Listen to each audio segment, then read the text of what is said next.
আশা করি তোমরা সবাই ভালো আছো। আমরা আগের দিন আদরিন গল্পটার চতুর্থ পরিচ্ছেদ পর্যন্ত পড়েছি। সেই পর্যন্ত আমরা জানতে পারলাম কি, যে জয়রাম মুখুজ্জে মশাই কি করেছেন, তিনি তার মুক্তারি ব্যবসা থেকে সরে এসছেন। তার লাস্ট যে ছিল মোকদ্দমাটা ছিল কি, খুনের একটা মোকদ্দমা ছিল, সেই মোকদ্দমায় তিনি কি করেছিলেন, সুন্দরভাবে লড়েছিলেন এবং সেই মোকদ্দমায় জিতেছিলেন। তার জন্য তিনি কিন্তু জজ সাহেবের কাছ থেকে কি করেছিলেন, প্রশংসাও পেয়েছিলেন। এই পর্যন্ত আমরা পড়েছি। এবার আমরা আসবো পঞ্চম পরিচ্ছেদে। আবার ঠিক আমার কথা মতো তোমরা হাতে পেন্সিল রাখো, যেখানে যেখানে আমি বলবো তোমরা দাগ দাও, সেই জায়গাগুলো তোমরা কিন্তু ফলো করবে। ব্যবসায় ছাড়িয়া গায়ে ক্লেশে মুখোপাধ্যায়ের সংসার চলিতে লাগিল। ব্যয় যে পরিমাণ সংকোচ করিবেন ভাবিয়াছিলেন, ব্যয় যে পরিমাণ সংকোচ করিবেন বলে ভেবেছিলেন, অর্থাৎ তিনি ভেবেছিলেন যে এখন তো আর তার আয় নেই, আয়টা কমে গেছে, স্বাভাবিকভাবে তার ব্যয়টা কমাতে হবে, সংকোচ মানে কমাতে হবে, তো ভেবেছিলেন। কিন্তু শত চেষ্টাতেও কিন্তু তিনি সেটা করে উঠতে পারলেন না। সুদের সংকুলান হয় না, মূলধনে হাত পড়তে লাগলো, অর্থাৎ যে টাকাটা তিনি জমিয়ে রেখেছিলেন সেটার একটা তো সুদ পেতেন। উনি ভেবেছিলেন যে সুদ দিয়ে তিনি বাকি জীবনটা কাটিয়ে দেবেন, কিন্তু দেখা গেল না, সুদ যে পরিমাণ পাচ্ছেন সেই টাকা দিয়ে তিনি সংসার চালাতে পারছেন না। তাই স্বাভাবিকই মূলধন অর্থাৎ আসলে হাত পড়লো। কোম্পানির কাগজের সংখ্যা কমিতে লাগলো। এটা মানেটা কি, অর্থাৎ কোম্পানি, আমি বলি না যে শেয়ার কেনাও, উনি বেশ কোম্পানির কতগুলো শেয়ার কিনে নিয়েছিলেন। সেই শেয়ারের কাগজগুলো তিনি বেশ এতদিন যত্ন করে রেখেছিলেন, কিন্তু এখন টাকার অভাবে তাকে কিন্তু বেশ কিছু শেয়ার বিক্রি করে দিতে হয়েছিল। স্বাভাবিকভাবে সেই সংখ্যাগুলো কমতে থাকলো। একদিন প্রভাতে মুক্তার মশাই বৈঠকখানে বসে নিজের অবস্থার বিষয় চিন্তা করছেন। এমন সময় মাহুত আদরিণীকে লইয়া নদীতে স্নান করাইতে গেল। অনেক দিন হইতেই লোকে ইহাকে বলিতেছে, হাতিটি আর কেন, ওকে বিক্রি করে ফেলো, মাসে 30-40 টাকা বেঁচে যাবে। এইখানে রাখ দাও। তাহলে আদরিণীর পিছনে মুখুজ্জে মশাইয়ের কত টাকা মাসে খরচ হতো তোমরা নিশ্চয়ই বলতে পারবে, অর্থাৎ মাসে 30-40 টাকা তার খরচ হতো। কিন্তু মুখুজ্জে মশাই উত্তর করিয়া থাকেন, তার চেয়ে বলো না, তোমার এই ছেলেপুলে নাতি নাতনিদের খাওয়াতে অনেক টাকা ব্যয় হচ্ছে যাচ্ছে, ওদের একে একে বিক্রি করে ফেলো। এরূপ উক্তির পর আর কথা চলে না। এখানে আমরা বুঝতে পারলাম আদরিণীর প্রতি মুক্তার মশাই বা মুখুজ্জে মশাইয়ের যে ভালোবাসা, সেই ভালোবাসাটা কোন পর্যায়ে গেছে, অর্থাৎ তিনি বলছেন কি, যে তুমি তোমার ছেলে মেয়েদের নাতি নাতনিদের জন্য যে অনেক টাকা যাচ্ছে, তাহলে ওদেরকে বিক্রি করে ফেলো। তাহলে তিনি আদরিণীকে দেখো, সে সন্তানের সম ভাবছেন, তাই জন্য তার বিক্রির কথাটা শুনে তার ভেতরটা কিন্তু আটকে উঠছে। ঠিক আছে, নেক্সট। হাতিটাকে দেখিয়া মুখোপাধ্যায় মনে হইল, ইহাকে যদি মধ্যে মধ্যে ভাড়া দেওয়া যায় তাহলে তো কিঞ্চিত অর্থাগম হইতে পারে। তাহলে বিক্রির কথা তো তার মাথায় আসেনি। তিনি ভাবলেন যে তাহলে অন্তত ভাড়া তো দেওয়া যায়, কারণ হাতে ভাড়া দিলে বেশ কিছু টাকা পাওয়া যাবে। তখনই কাগজ কলম লইয়া নিম্নলিখিত বিজ্ঞাপনটি মুসাবিদা করলেন, অর্থাৎ লিখে ফেললেন। কি হস্তি ভাড়ার বিজ্ঞাপন, বিবাহের শোভাযাত্রা, দূর দূরান্তে গমনাগমন প্রভৃতি কার্যের জন্য নিম্ন স্বাক্ষরকারীর আদরিণীর নাম্নী হস্তিটি ভাড়া দেওয়া যাইবে। অর্থাৎ তিনি লিখলেন আদরিণীকে কি করা হবে, কি কি কাজে, বিবাহের শোভাযাত্রা, দূর দূরান্তে গমন, এই পারপাসে অনেকেই তো হাতিটা নিতেই পারে, তাই বললেন এই জন্য তিনি কি করবেন, তার হাতিটাকে ভাড়া দেবেন। ভাড়া প্রতি রোজ 3 টাকা মাত্র। হস্তিনীর খোরাকি 1 টাকা, মাউতের খোরাকি হাফ টাকা, মাউতের খোরাকি এখানে বলা দিয়েছে, যাই হোক এটা। তা আমরা এখানে পাচ্ছি কি, ভাড়া কত টাকা নেওয়া হবে, অর্থাৎ প্রতি রোজ আদরিণীকে ভাড়া দেওয়ার জন্য 3 টাকা নেওয়া হবে। এটা হলো জয়রাম মুখোপাধ্যায় চৌধুরী পাড়া বলে তিনি কি করলেন, সেখানে স্বাক্ষর করলেন। এই বিজ্ঞাপনটি ছাপাইয়া শহরের প্রত্যেক ল্যাম্পপোস্টে, পথি পার্শ্বস্থ বৃক্ষকাণ্ডে, পথি পার্শ্বস্থ মানে কি, পথের পাশে যে গাছগুলো রয়েছে তার গায়ে এবং অন্যান্য প্রকাশ্য স্থানে আটিয়া দেওয়া হয়। ঠিক আছে, তাহলে কোথায় কোথায় বিজ্ঞাপনটা লাগানো হলো, অর্থাৎ প্রত্যেক ল্যাম্পপোস্টে, গাছ, পথের পাশে গাছের কাণ্ডে এবং অন্যান্য প্রকাশ্য স্থানে এই বিজ্ঞাপনটা দিয়ে দেওয়া হলো। তাহলে আমরা দেখি এবারে তিনি এই যে আদরিণীকে ভাড়া দেবেন তিনি কতটা সফল হবে, দেখা যাক। বিজ্ঞাপনের ফলে মাঝে মাঝে লোকে হস্তি ভাড়া লইতে আসিল বটে, কিন্তু তাতে 15-20 টাকার বেশি আয় হইল না।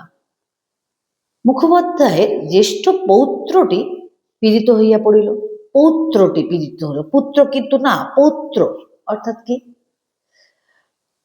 তার মানে নাতি, জ্যেষ্ঠ নাতিটি কি হলো, অসুস্থ হয়ে পড়লো। তার জন্য ডাক্তার খরচ, ঔষধ পত্রাদি খরচ প্রতিদিন 5-7 টাকার কমে নির্বাহ হয় না। দাগ দাও এখানে। তাহলে কে অসুস্থ হলো? মুখুজ্যমশাইয়ের জ্যেষ্ঠ পৌত্র অর্থাৎ নাতি, তার জন্য কত টাকা খরচ হচ্ছে? প্রতিদিন 5-7 টাকা খরচ হচ্ছে। দাগ দিয়েছ নিশ্চয়ই। মাসখানেক পরে বালকটি কথঞ্চিত আরোগ্য লাভ করলো, অর্থাৎ কিছুটা আরোগ্য লাভ করলো। বড় বধূ মেজবধূ উভয় অন্তঃসত্ত্বা, অর্থাৎ দুজনেরই বাচ্চা হবে। তাহলে কার কার বাচ্চা হবে? বড় বধূ এবং মেজবধূ। কয়েক মাস পরে আরো 2টো জীবের অন্ন সংস্থান তাকেই করতে হবে, কারণ রোজগার তো কারোর কিছু নেই। যা কিছু রোজগার এতদিন করেছেন কে? মুখুজ্যমশাই, জয়রাম মুখুজ্জে করেছেন, এবং এখন তার রোজগার নেই। আয়ের টাকাটা আসছে কোথা থেকে? অর্থাৎ যে টাকাটা এতদিন জমিয়েছে সেই টাকার সুদ দিয়ে তিনি ভেবেছিলেন চালিয়ে নেবেন সংসার, কিন্তু সংসার চলছে না। তার জন্য তাকে আয়ের উপর, তার মূলধনের উপরে হাত দিতে হয়েছে। উপরন্তু সংসারে কি করছে? আরো বাড়তি খরচ এবং বাড়তি মানুষের আগমন ঘটছে। স্বাভাবিকভাবে সংসারে একটা বিশাল টান পড়ছে। এদিকে হাতে ভাড়া দিয়ে তাতে 15-20 টাকার বেশি আয় হচ্ছে না। আমরা কিন্তু এতগুলো প্রশ্ন এখানে পেলাম। এইবারে আমরা তারপরে অনুচ্ছেদে যাচ্ছি। এদিকে জ্যেষ্ঠা পৌত্রী, তাহলে জ্যেষ্ঠ পৌত্র নাতি, জ্যেষ্ঠা পৌত্রী কল্যাণী 12 বর্ষে পদার্পণ করেছে। তাহলে জ্যেষ্ঠ পৌত্রের বয়স কত? 12 বছর। এই দেখো এখানে আমরা কিন্তু আসছে একটা প্রসঙ্গ আসছে, 12 বছর, অর্থাৎ সে কিন্তু তখন নাবালিকা। অর্থাৎ সেই সময়ে আমরা দেখতেই পাচ্ছি যে বাল্য বিবাহের প্রথা কিন্তু চালু ছিল। মেয়েদের অল্প বয়সে বিয়ে দিয়ে দেওয়া হতো। দেখিতে দেখিতে যেরূপ ডাগর হইয়া উঠিতেছে, শীঘ্রই তাহার বিবাহ না দিলে নয়। নানা স্থান হইতে তাহার সম্বন্ধ আসিতেছে বটে, কিন্তু ঘর বর মনের মতন হয় না। যদি ঘর বর মনের মতন হইল, তবে তাহাদের খাই শুনিয়া, অর্থাৎ চাহিদা শুনিয়া চক্ষু স্থির হইয়া যায়। কন্যার পিতা এ সম্বন্ধে একেবারেই নির্লিপ্ত, অর্থাৎ বলেছে না, কোনো ছেলেই তো তার সেরকম রোজগার করে না। স্বাভাবিকভাবে কন্যার পিতাও নির্লিপ্ত। সে নেশা ভাঙ করিয়া তাস পাশা খেলিয়া ফুলুট বাজাইয়া, ফুলুট মানে ফ্লুট, ফ্লুট শব্দটা এসছে কি ফ্লুট থেকে, অর্থাৎ বাঁশি বাজিয়ে দিন কাটিয়ে দিত। যত দায় এই 60 বছরের বুড়োর ঘাড়ে। তাহলে এই মুহূর্তে তার বয়স 60 বছর। অবশেষে এক স্থানে বিবাহ স্থির হইল। পাত্রটি কোথাকার? রাজশাহী কলেজের এলে পড়িতেছে, অর্থাৎ পাত্রটি তখনও ছাত্র। পাত্রটি কখনো কিন্তু ছাত্র। কোথায় পড়ছে? রাজশাহী কলেজে পড়ছে। খাইবার পরিবার সংস্থানও আছে, অর্থাৎ পরিবারের অবস্থা ভালোই তার। তাহারা 2000 টাকা চায়। পণ হিসাবে তারা কি করলো? 2000 টাকা চাইছে, এবং নিজেদের খরচ প্রায় 500। 2500 টাকা হইলে বিবাহটা হয়। তাহলে আমরা এই অনুচ্ছেদে কি পেলাম? তার পৌত্রী, অর্থাৎ জয়রাম মুখুজ্জের বড় পৌত্রী কল্যাণী, যার বয়স 12 বছর, তার বিয়ের কথা চলছে। স্বাভাবিকভাবে আমরা এখানটায় বুঝতে পারলাম, দেখতে পেলাম যে বাল্য বিবাহের একটা ইঙ্গিত কিন্তু লেখক আমাদেরকে দিলেন, যে ওই সময় মেয়েদের কত অল্প বয়সে বিয়ে হয়ে যায়। কিন্তু বিয়ের তো একটা খরচ আছে।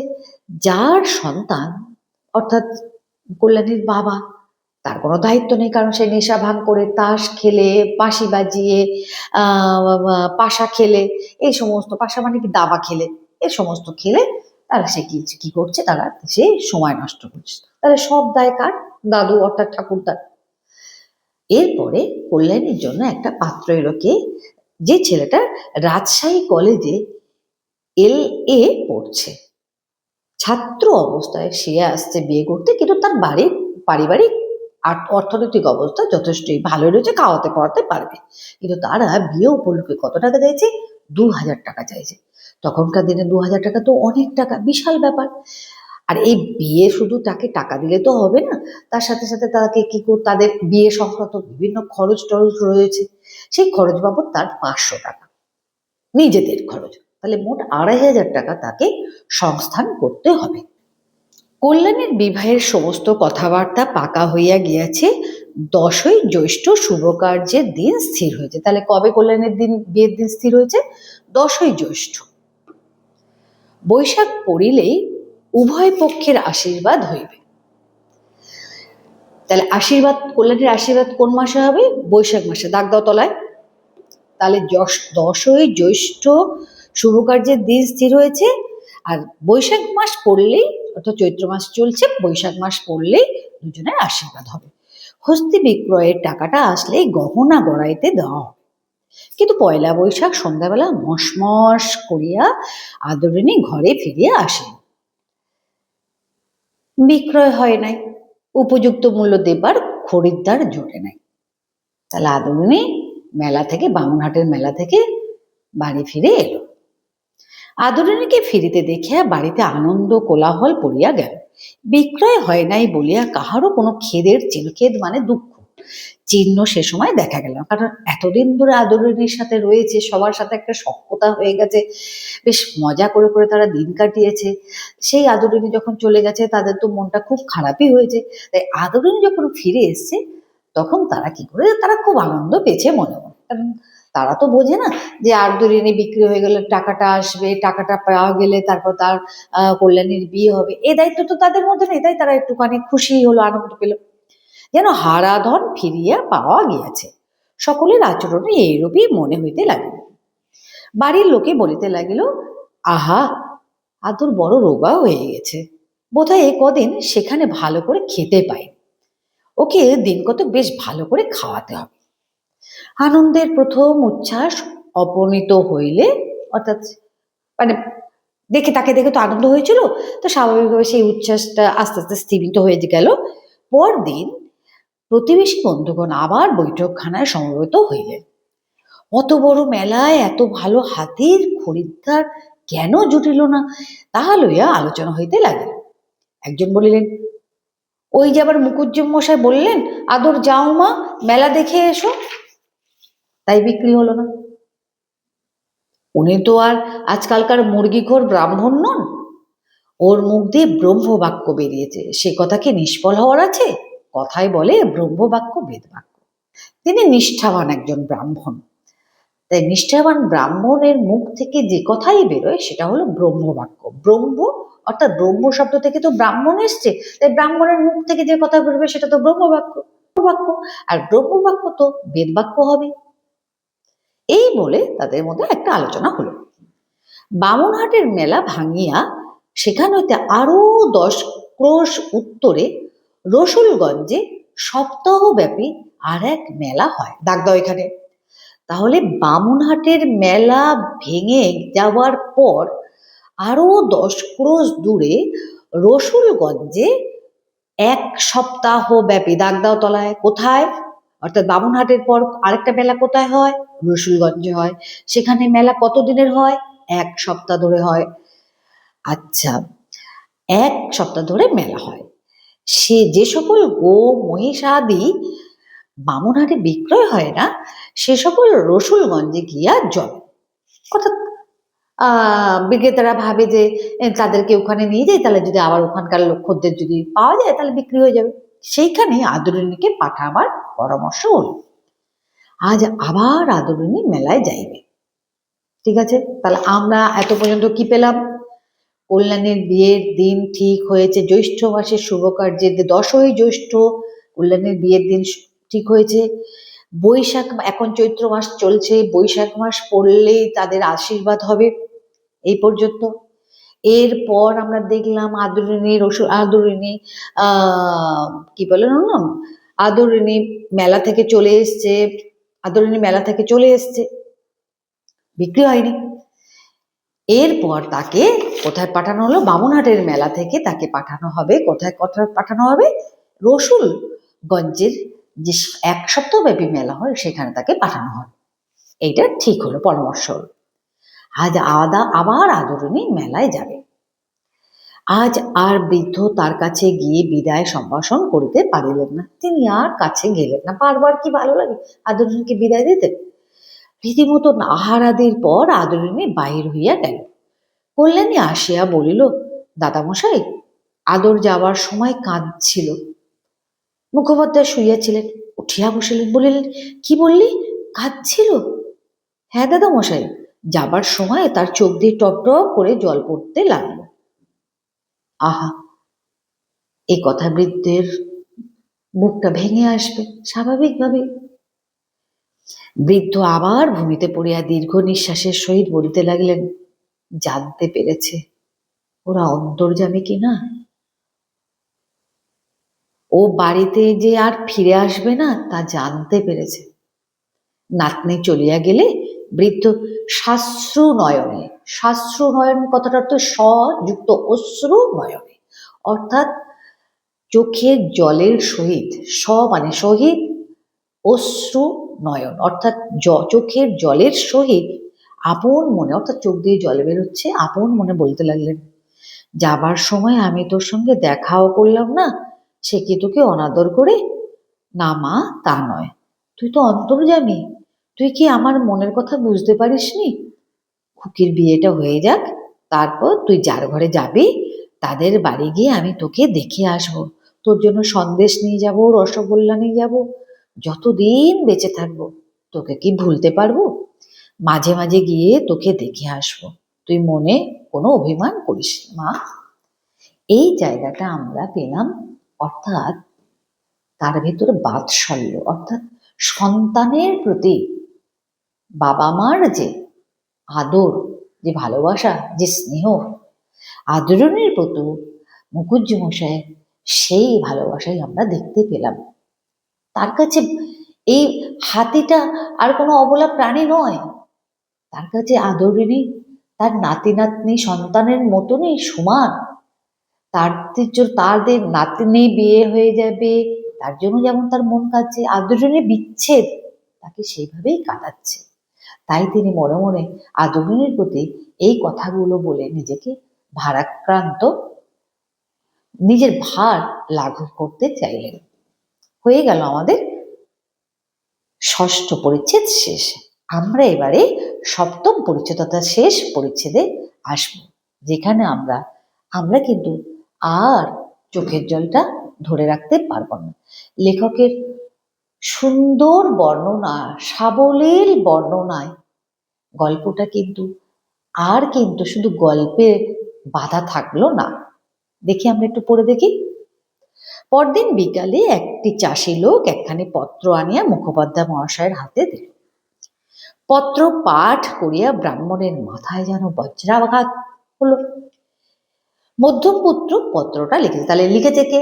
দাগ দাও তলায়, মধ্যম পুত্র। তাহলে মধ্যম পুত্র কোথায় গেছিল? আদরিনীর সাথে হাটে গেছিল বিক্রি করতে, মাহুতের সাথে বলেছিলাম আমরা। সে তাহলে কি ওখান থেকে চিঠি লিখেছেন? চিন্তার বিষয়। বাটি হইতে 7 ক্রোশ দূরে আসিয়া কল্ল বিকালে আদরিনী অত্যন্ত পীড়িত হইয়া পড়ে। সে আর পথ চলিতে পারে না। রাস্তার পার্শ্বে একটি আমবাগানে শুইয়া পড়িয়াছে। তাহার পেটে বোধ হয় কোনো বেদনা হইতেছে। সুরটি উঠাইয়া মাঝে মাঝে কাতর স্বরে আর্তনাদ করিতেছে। মাউথ যথাবিদ্যা সমস্ত রাত্রি চিকিৎসা করিয়াছে, কিন্তু কোনো ফল হয় নাই। বোধ হয় আদরিনী আর বাঁচিবে না। যদি মরিয়া যায় তবে তাহার সব দেহ প্রথিত, মানে পুঁতে দেওয়া। প্রথিত শব্দের অর্থ কি? পুঁতে দেওয়া। পুঁতে দেওয়ার জন্য নিকটস্থ একটা জমি বন্দোবস্ত লইতে হইবে। সুতরাং কর্তামশায়ের অবিলম্বে আসা প্রয়োজন। তাহলে আমরা কি দুঃসংবাদ পেলাম? মধ্যম পুত্র চিঠি লিখেছে যে বাড়ি থেকে 7 ক্রোশ দূরে, দাগ দাও, 7 ক্রোশ দূরে তোমাদের দেবে। বাড়ি থেকে 7 ক্রোশ না 8 ক্রোশ না 9 ক্রোশ না 10 ক্রোশ, স্বাভাবিকভাবে তোমাদের যা ভাবতে হবে 7 ক্রোশ দূরে একটা পীড়িত, সে আর পথ চলতে পারছে না। রাস্তার পাশে একটা আম গাছ, বাগানে সে শুয়ে পড়েছে। তাহলে কোন বাগানে শুয়ে পড়েছে? আম বাগান। অপশন থাকতে পারে তোমাদের অনেক কিছু, তোমরা কিন্তু লিখবে আম বাগান। তাহার ব্যথা হচ্ছে, পেট ব্যথা করছে এবং সারাক্ষণ সে কাতরেছে। মাহমুদ তার নিজের ক্ষমতায় যতটুকু বিদ্যা জানে, পশু চিকিৎসা যেটুকু বিদ্যা জানে সবটাই করেছে, কিন্তু আদরিনীর কোনো উন্নতি হয়নি। বোধহয় আদরিনী বাঁচবে না, মানে একদমই শেষ পর্যায়ে। কিন্তু অত বড় বন্য প্রাণীটা মারা গেলে তাকে তো কি করতে হয়, মাটির তলায় পুঁতে দেওয়া ছাড়া তখনকার দিনে কোনো উপায় ছিল না। তাই মাটির তলায় পুঁতে দিতে গেলে একটু জমির বন্দোবস্ত করতে হবে। অন্তত আপনি চলে আসুন, অর্থাৎ তার বাবাকে বলছে আপনি চলে আসুন, আসলে আমরা আদরিনীকে মাটিতে পুঁতে দিতে পারি। বাড়ির মধ্যে গিয়ে উঠানে পাগলের মতন পায়চারি করিতে করিতে বৃদ্ধ বলিতে লাগলেন, আমার গাড়ির বন্দোবস্ত করে দাও, আমি এক্ষুনি বেরোবো। হাদরের অসুখ, যন্ত্রণায় সে ছটফট করছে, আমাকে না দেখতে পেলে সে সুস্থ হবে না, আমি আর দেরি করতে পারবো না। পাগলের মতন সে সন্তানের কষ্টে তিনিও পাগল হয়ে গেলেন। এই মুহূর্তে তিনি যদি আদরের কাছে গিয়ে না পৌঁছাতে পারেন, তার মন আর মানছে না। তাই তিনি গাড়ির বন্দোবস্ত করতে বললেন। এইমাত্র তিনি বেরিয়ে পড়বেন, তখনই ঘোড়ার গাড়ির বন্দোবস্ত করিতে লোক ছুটিল।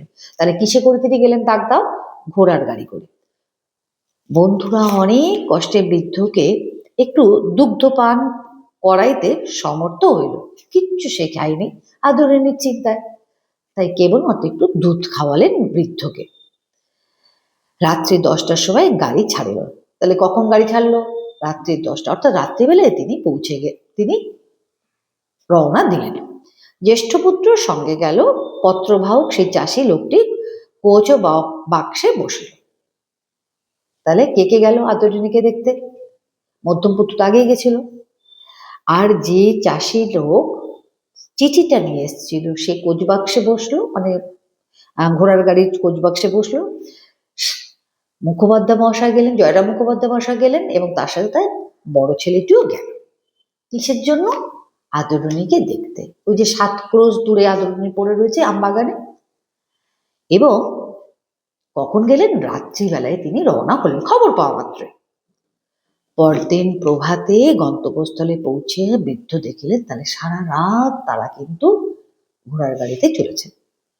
সকাল বেলায় এসে তিনি নির্দিষ্ট জায়গা, অর্থাৎ যেখানে আদরিনী পড়ে রয়েছে সেখানে পৌঁছালেন। কিন্তু গিয়ে দেখলেন সব শেষ হয়ে গেছে। আদরিনীর সেই নব জলধর বর্ণ বিশাল দেহকারী, দেখো এখানে তলায় দাগ দাও, নব জলধর বর্ণ। নব মানে নতুন, জলধর মানে জলকে ধারণ করে। যে কে ধারণ করে? বর্ষায় জলকে ধারণ করে মেঘ।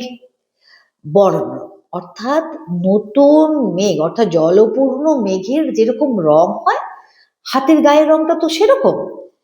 বিশাল দেহখানে আম্রবনের ভিতরে পতিত রয়েছে, অর্থাৎ পড়ে রয়েছে। তাহা আজ নিশ্চল নিস্পন্দ, অর্থাৎ সে নড়ছেও না, একদম তার মধ্যে কোনো স্পন্দন নেই। বৃদ্ধ ছুটিয়া গিয়া হস্তিনীর সব দেহের নিকট লুটাইয়া পড়িল। তাহার মুখের নিকট মুখ রাখিয়া কাঁদিতে কাঁদিতে বারংবার বলিতে লাগিল, অভিমান করে চলে গেলি মা, তোকে বিক্রি করতে পাঠিয়েছিলাম বলে তুই অভিমান করে চলে গেলি। ইহার পর 2টি মাস মাত্র মুখোপাধ্যায় মহাশয় জীবিত ছিলেন।